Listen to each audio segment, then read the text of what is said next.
जय हिंद साथियों, welcome to success surety. मैं हूं बीपी द्विवेदी और आज हम लोग देखेंगे अर्थव्यवस्था के कुछ महत्वपूर्ण प्रश्नों को। वीडियो शुरू करने से पहले आपसे एक रिक्वेस्ट है, अगर आपने अभी भी हमारा चैनल सब्सक्राइब नहीं किया है तो प्लीज सब्सक्राइब करें। अगर वीडियोज अच्छे लग रहे हों तो लाइक करें, अन्य लोगों तक भी शेयर करें। अगर आपने हमारे चैनल के बनाए गए वीडियो रीजनिंग और मैथ के वीडियो नहीं देखे हैं तो उन्हें डिस्क्रिप्शन में लिंक दे दिया है, वहां जाकर के देख सकते हैं। चलिए शुरू करते हैं हमारा आज का वीडियो।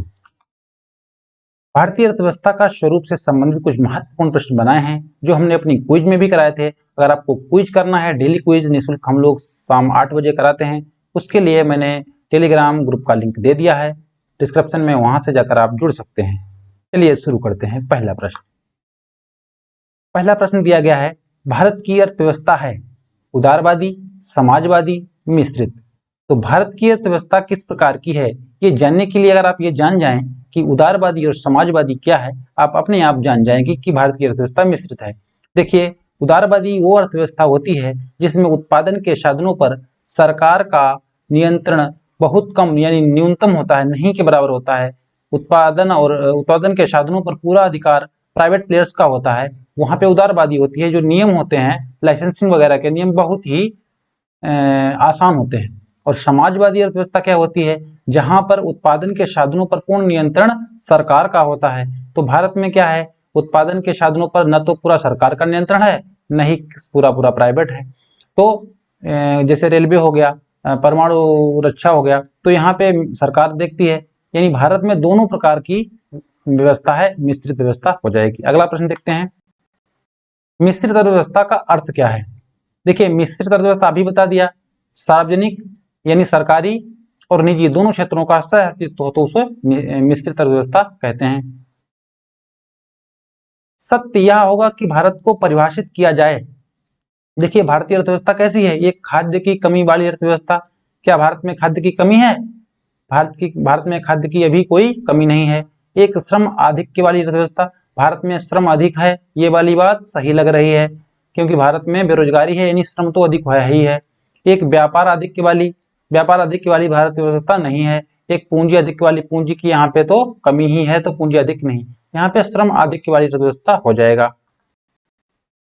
देश की वृद्धि में निम्न में से कौन सा अनार्थिक तत्व है, यानी कौन सा तत्व ऐसा है जो आर्थिक रूप से नहीं जुड़ा हुआ है। सामाजिक व्यवहार, देखिए सामाजिक व्यवहार ये आर्थिक रूप से नहीं जुड़ा है। आगे भी देख लेते हैं। प्राकृतिक संसाधन, जो भी प्राकृतिक संसाधन होंगे जैसे कोयला हो गया या खनिज तेल हो गया, ये आपके आर्थिक तत्व हैं। शक्ति संसाधन, शक्ति तभी हो पाएगी जैसे मिलिट्री पावर, जिसके पास पैसा होगा उसी की पावर भी अधिक होगी। पूंजी संसाधन ये तो आपका सीधे सीधे हो ही गया।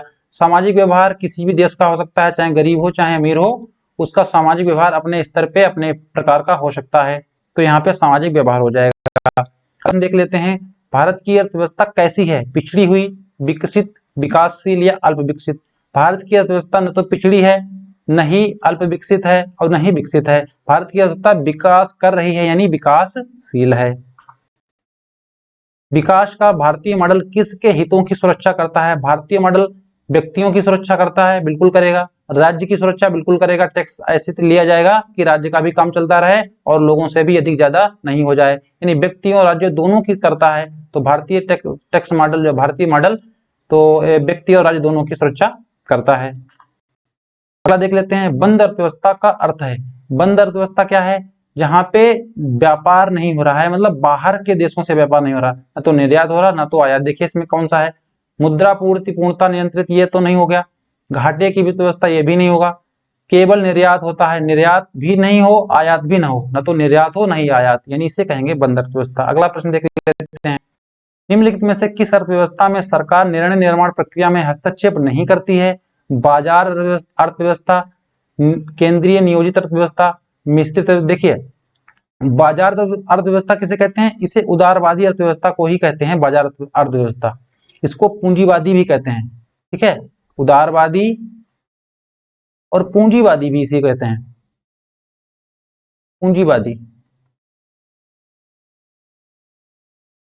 इसमें क्या होता है कि सरकार का हस्तक्षेप नहीं होता है, ठीक है। इसमें उत्पादन के साधनों को पूर्णतः स्वतंत्र छोड़ दिया जाता है कि आप उत्पादन कीजिए और मांग के अनुसार कीमतों का निर्धारण होता है।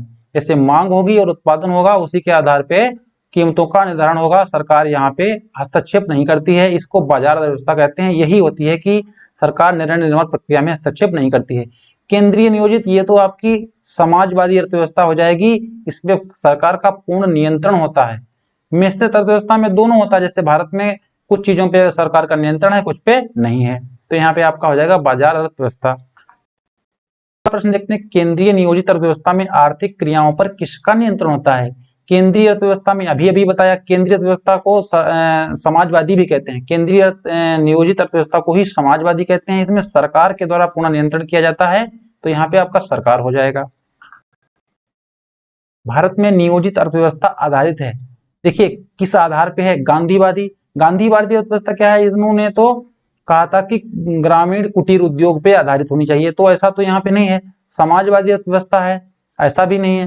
पूंजीवादी अर्थव्यवस्था है, तो ऐसा भी नहीं। दोनों का मिला जुला रूप है, समाजवादी और पूंजीवादी का दोनों का मिला जुला रूप है, इसलिए भारत की अर्थव्यवस्था कैसी है? मिश्रित अर्थव्यवस्था है। अगला प्रश्न देख लेते हैं, निम्नलिखित में से क्या प्राथमिक क्षेत्र में नहीं आता?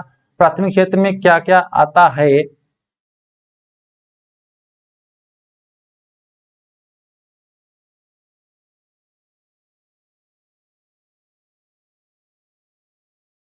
निम्नलिखित में से क्या प्राथमिक क्षेत्र में नहीं आता है?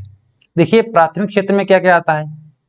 प्राथमिक क्षेत्र में आता है प्राथमिक कृषि एवं संबद्ध क्षेत्र, इसमें आपका वानिकी भी आएगा, ठीक है। वानिकी मतलब आपका फूलों की खेती हो गई, फलों की खेती हो गई, बागवानी। आपका मछली पालन आएगा, ठीक है, मत्स्य पालन, मछली पालन। और आपका आएगा खनन, ये आपका प्राथमिक क्षेत्र से आएगा। और द्वितीय क्षेत्र में क्या आ जाएगा? निर्माण, है। यानी प्राथमिक क्षेत्र से जो भी कच्चा माल उत्पादन होगा उसका हम यहाँ पे निर्माण के रूप में प्रयोग कर लेंगे, विनिर्माण। सबसे महत्वपूर्ण है जल एवं विद्युत आपूर्ति, जल एवं विद्युत आपूर्ति। तृतीय क्षेत्र में क्या आएगा? इसे सेवा क्षेत्र भी कहते हैं, सेवा क्षेत्र या तृतीय क्षेत्र। इसमें आपकी सभी सेवाएं, होटल, ठीक है, परिवहन, स्वास्थ्य,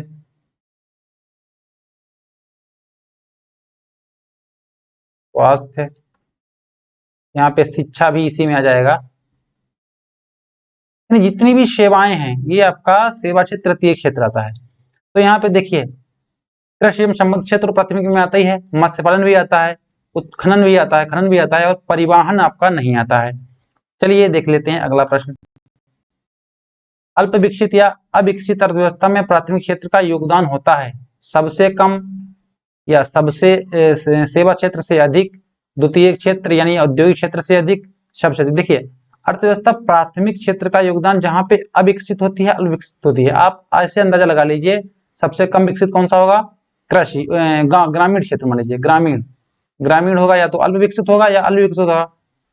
ग्रामीण क्षेत्र में आप देखिए प्राथमिक क्षेत्र क्या होता है? सबसे अधिक होता है।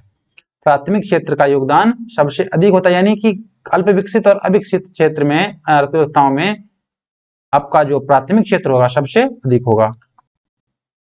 द्वितीय क्षेत्र में सम्मिलित नहीं है। अब देखिए विनिर्माण भी बताया था होता है, गैस जलापूर्ति होती है, विद्युत आपूर्ति भी होती है, चिकित्सा आपका तृतीय क्षेत्र में आता है। तृतीय क्षेत्र में सम्मिलित नहीं है।